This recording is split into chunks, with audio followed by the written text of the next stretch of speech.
Hello students, welcome to your own YouTube channel Learn English with Pradeep. I am Pradeep Kushwaha. Students, आज की class में हम proverbs of daily use जानेंगे. हम लोग डेली यूज़ में कौन कौन सी प्रोवर्ब्स यूज़ करते हैं, कौन कौन सी कहावतें यूज़ करते हैं, कौन कौन से फ्रेज़ या प्रोवर्ब यूज़ करते हैं, आज की क्लास में हम उसका अध्ययन करेंगे.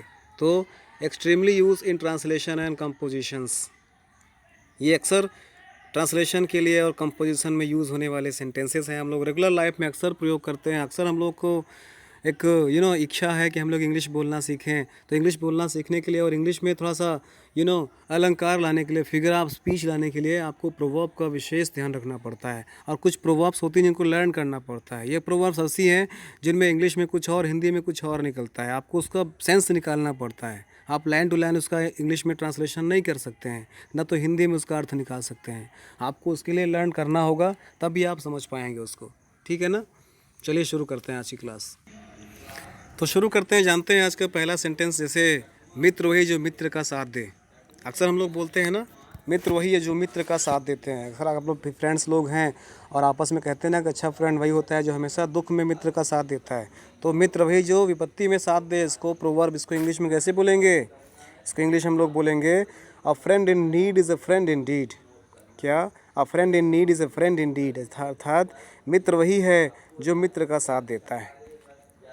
जैसे एक और सेंटेंस देख करके देखिएगा ध्यान से.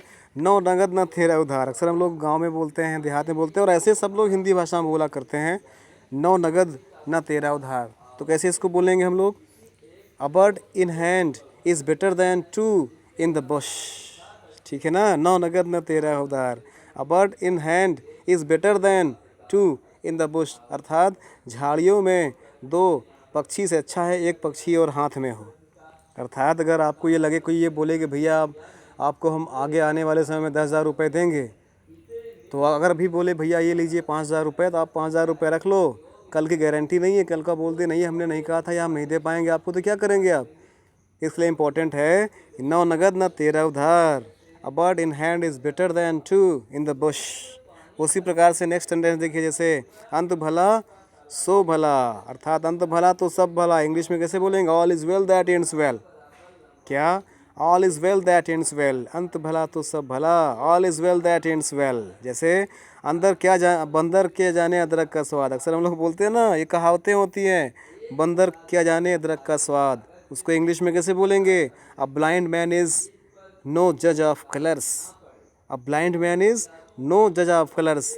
बंदर क्या जाने अदरक का स्वाद. A blind man is no जज ऑफ कलर्स. जैसे नेक्स्ट सेंटेंस आप देखिए. जैसी करनी वैसी भरनी, इस हाथ दें उस हाथ लें. वही चीज़ ना. जैसी करनी वैसी भरनी, या तो ये हो सकता है, या फिर इस हाथ दें उस हाथ लें. दोनों का सेंटेंस इंग्लिश में एक ही होगा. As you sow you will reap. जैसा बोओगे वैसा काटोगे. जैसी करनी वैसी भरनी. As you sow you reap. उसी प्रकार जैसे इस हाथ दें उस हाथ ले. As you sow as you reap. जैसा बोओगे वैसा काटोगे. जैसे नेक्स्ट सेंटेंस देखिए. आंधी छोड़ सारी को धावे, आंधी रहे न सारी पावे. क्या बोलेंगे इसको इंग्लिश में? All Covid all lost. अर्थात आंधी छोड़ सारी को धावे, आंधी रहे न सारी पावे. अर्थात आंधी तेज आ गई है और आप साड़ी को पकड़ने की कोशिश कर रहे हैं जो आपने बाहर रख दिया है सूखने के लिए, तो न तो आंधी रहे न साड़ी पावे. जब तक आंधी तेज चलती रहेगी आप साड़ी को नहीं पकड़ पाओगे, साड़ी को नहीं पकड़ पाओगे. कोई कपड़ा आपने बाहर टांग दिया है, तेज़ तूफान आ गया, आप दौड़ रहे हैं कपड़े को पकड़ने के लिए. भैया कपड़ा छोड़िए, अपनी जान बचाइए. तो क्या बोलेंगे इसको?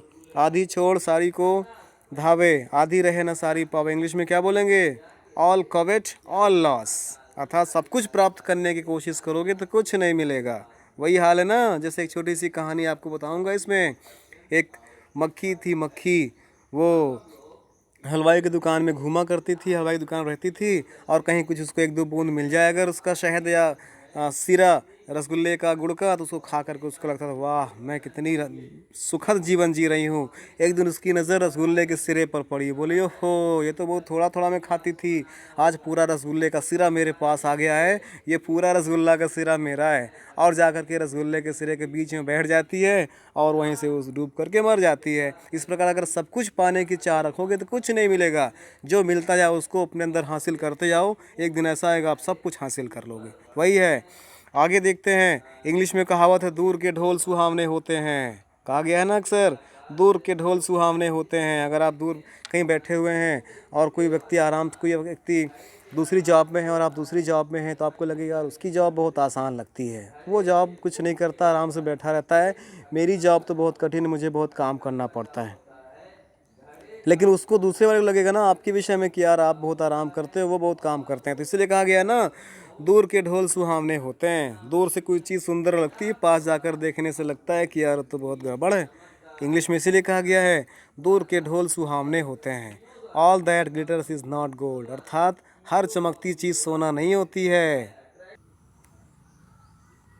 चलिए आगे बढ़ते हैं। जैसे मैंने बताया ना आपको, दूर के ढोल सुहावने होते हैं, all there glitters is not gold, उसको हिंदी में एक और भी प्रकार से जान सकते हैं, हर चमकती चीज़ सोना नहीं होती है। All there glitters is not gold, उसको इंग्लिश हिंदी में दूर के ढोल सुहावने होने से भी उसका अर्थ निकाल सकते हैं। चलिए आगे बढ़ते हैं। नेक्स्ट नंबर हमारा कहता है, जैसे नया सेंटेंस आपको बना के दिखाते हैं, हाल कंगन को आरसी क्या, पढ़े लिखे को फारसी क्या। अक्सर बोलचाल की भाषा हम लोग यूज़ करते हैं ना, हाथ कंगन को आरसी क्या, पढ़े लिखे को फारसी क्या। इसे इंग्लिश में कैसे बोलेंगे? इसको इंग्लिश में बोलेंगे an axiom requires no proof. An axiom requires no proof, अर्थात जो प्रमाणिक चीज़ होती है उसे किसी प्रमाण की आवश्यकता नहीं होती है। ठीक है ना, हाथ कंगन को आरसी क्या, पढ़े लिखे को फारसी क्या। An axiom requires no proof. Next number देख लेते हैं। अगला सेंटेंस जैसे हमारा है, ये मोस्ट इम्पॉर्टेंट है। अक्सर हम लोग बोलते हैं थोथा चना बाजे घना, या फिर इंग्लिश में हिंदी में एक और प्रकार से इसे कह सकते हैं, अधजल गगरी छलकत जाए। इसको इंग्लिश में कैसे बोलेंगे? An empty vessel makes much noise, अर्थात एक जो घड़ा हुआ, अगर घड़ा अधूरा भरा हुआ है तो छलकता रहेगा। An empty vessel makes much noise, यहाँ पर वेसल मीन्स क्या होगा? घड़े से मतलब है, हाँ, मिट्टी का घड़ा या कोई बर्तन से मतलब है। तो थोथा चना बाजे घना, an empty vessel makes much noise, या अधजल गगरी छलकत जाए, इंग्लिश में क्या बोलेंगे? An empty vessel makes much noise. याद करिएगा इसको और अपने यूजुअल लाइफ में इसको यूज़ करिएगा तो आपको इंग्लिश बोलना आने लगेगा। चलिए नेक्स्ट नंबर सेंटेंस देखते हैं, सस्ता रोवे बार बार और महंगा रोवे एक बार।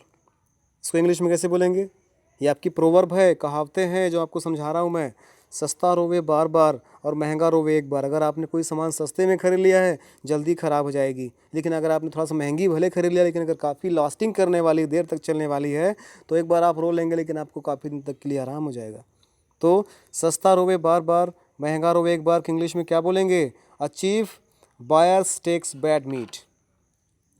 चीप में सस्ता, चीप बायर्स, चीप खरीदार, सस्ता खरीदार, टेक्स बैड मीट, अक्सर बुरे व्यवहार से मिलता है, अक्सर उसको बुराई का सामना करना पड़ता है या उसको कष्ट का सामना करना पड़ता है। तो सस्ता रोवे बार बार, महंगा रोवे एक बार, उस इंग्लिश में क्या बोलेंगे? A cheap buyers takes bad meat. Next number, नाच न जाने आंगन टेढ़ा। अक्सर बोलते हैं ना हम लोग, कोई चीज़ को कह दो कि ये चीज़ करके दिखा, अरे हम नहीं जानते इसको, या फिर नाच न जाने आंगन टेढ़ा, नाच नहीं जानते हैं आंगन टेढ़ा। ये कह दो करे हमारा ये चीज़ नहीं हो, हम ये कर लेते, अगर मेरी हाइट होती तो मैं आर्मी में पहुंच जाता, मैं तो बहुत बड़ा ऑफिसर होता, लेकिन मैं क्या करूं, मैं लंबा ही नहीं हुआ। या कोई बोलता अरे मेरा सीना कम हो गया, नहीं तो मैं अब तक तो बहुत बड़ा विद्वान बन गया होता, मैं बहुत बड़ा क्या बोलते हैं उसको, बॉर्डर पर जा कर के पाकिस्तान के छक्के छुड़ा लेता। तो नाच न जाने आंगन टेढ़ा वाला हाल है। अगर जो है वो कुछ कर नहीं पा रहा है, जो है वो क्या नहीं है, तो क्या बात छोड़िए। हालांकि अपने इंडियन आर्मी के बारे में ऐसा नहीं है, अपनी इंडियन आर्मी बहुत आगे निकल गई, चाइना को धक्का दे रही है पीछे हटने के लिए, धक्का भी दे दिया, चाइना पीछे हट भी गया है, पाकिस्तान को छोड़िए। तो ही है नाच न जाने आंगन टेढ़ा, इसको इंग्लिश में क्या बोलेंगे? A bad workman always quarrels with his tools. कहते हैं एक बैड वर्कमैन, एक ख़राब कर्मचारी अक्सर अपने टूल से ही झगड़ा करता रहता है कि तुम काम नहीं कर रहे हो ठीक से, नहीं तो मैं ये काम कर जाता। कहते हैं ना, अगर मैं पढ़ने में थोड़ा तेज़ होता, मैं बहुत बड़ा विद्वान हो जाता, मैं राइटर हो जाता, मैं लेखक बन जाता, कवि बन जाता। जो पढ़ लिख लिए वही कितना कर पा रहे हैं। ऐसा नहीं है कर नहीं पा रहे हैं, लेकिन फिर भी कहावत है तो नाच न जाने आंगन टेढ़ा, a bad work man always quarrels with his tools. Next number है जैसे को तैसा मिले, मिले नीच में नीच। कैसे?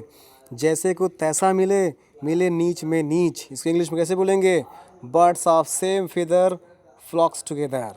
ठीक है ना? जैसे को तैसा मिले, मिले नीच से नीच, अर्थात जो जिस प्रकार से होता है उसको वैसे लोग मिलते हैं। अच्छे व्यक्ति, अच्छे स्वभाव के व्यक्ति को हमेशा अच्छे लोग मिलते हैं, और बुरे स्वभाव के व्यक्ति को हमेशा बुरे लोग मिलते हैं। इंग्लिश में कैसे बोलेंगे? Birds of same feathers flock together. Next number देखिए, जैसे 4 दिनों की चांदनी फिर अंधेरी रात।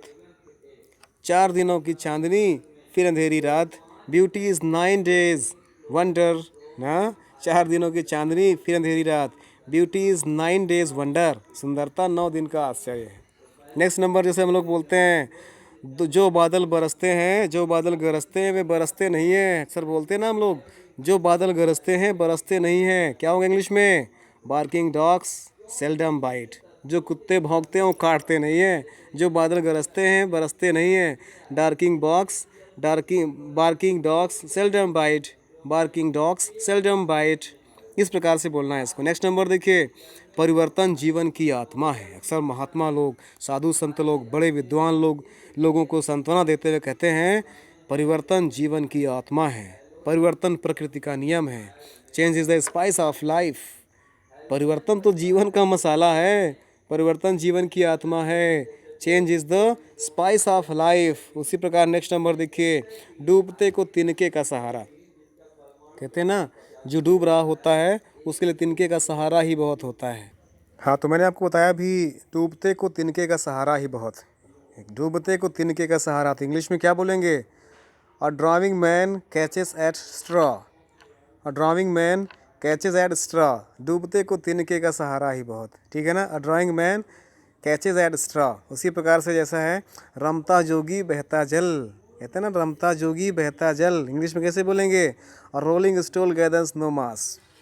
अर्थात लुढ़कते हुए चीज़ का कोई बाट नहीं होता, आधार नहीं होता। ऐसे कुछ लोग होते हैं ना, कुछ इंसान भी ऐसे होते हैं, इधर के बाद उधर करते हैं। आज आपके सामने आपकी भलाई बोल रहे हैं, आपकी तारीफ़ कर रहे हैं, और कल किसी के सामने जाएंगे उसकी तारीफ़ करेंगे, उसकी बड़ाई करते हैं। तो ऐसे लोग के अंदर क्या, जैसे लोटा होते हैं ना, इंग्लिश हिंदी में कहते हैं बिन पेंदी का लोटा होना। अर्थात आपकी बातों पर विश्वास करना कठिन है कि आप क्या बोल रहे हो, कल क्या बोलने वाले हो। इसको रमता जोगी बहता जल बोलते हैं। इंग्लिश में क्या बोलेंगे? अ रोलिंग स्टोन गैदर्स नो मास। नेक्स्ट नंबर देख लीजिए, जैसे खाली दिमाग शैतान का घर होता है। इंग्लिश में बोलते हैं ना कि खाली मत बैठिए। अगर आप खाली बैठे हैं, हिंदी में कहते हैं अगर खाली बैठे हैं तो आपके अंदर तमाम प्रकार के बुरे ख्याल भी आ सकते हैं, नेगेटिव थॉट्स भी आ सकते हैं। इसलिए हमेशा अपने आप को बिजी रखिए, पढ़ते रहिए, ऑनलाइन पढ़ते रहिए और मस्त रहिए with learn English with Pradeep resonance classes. तो खाली दिमाग शैतान का घर होता है। An empty mind is devils workshop. कहते हैं खाली दिमाग शैतान का घर, an empty mind is devils workshop. जैसे नेक्स्ट नंबर देखिए, तुरंत दान महाकल्याण। बोलते हैं ना, आप लोग मंदिर में गए, चंदा देना होता है, बोलते हैं अरे बैच कल चंदा कर देंगे, आज पैसा नहीं है। तो पंडित जी बोलते हैं जितना उतने दान कर दो, तुरंत दान महाकल्याण। इंग्लिश में क्या बोलेंगे इसको? अ स्टेट इस टाइम सेव 9। कहते हैं अ स्टिच इन टाइम सेव्स 9। अर्थात समय पर सिला गया 9 लोगों को बचाता था। तुरंत दान महाकल्याण। आई स्टिच इन टाइम सेव्स 9। जैसे नेक्स्ट नंबर देख लीजिएगा, ओखली में सिर दिया मूसलों से क्या डरना। कहते ना, अगर अब तो कूद पड़े हैं मैदानी जंग में, अब डर से क्या डरना, हार से क्या डरना। तो उसको क्या बोलेंगे? Better to wear out than to rust out. ओखली में सिर दिया मूसलों से क्या डरना, better to wear out than to rust out. तो स्टूडेंट्स, मज़ा आ रहा होगा आई थिंक। सो गाइज, आगे देखने के लिए हमारे नेक्स्ट पार्ट का वेट करिए। तब तक के लिए thanks for watching the video. जय हिंद, वंदे मातरम।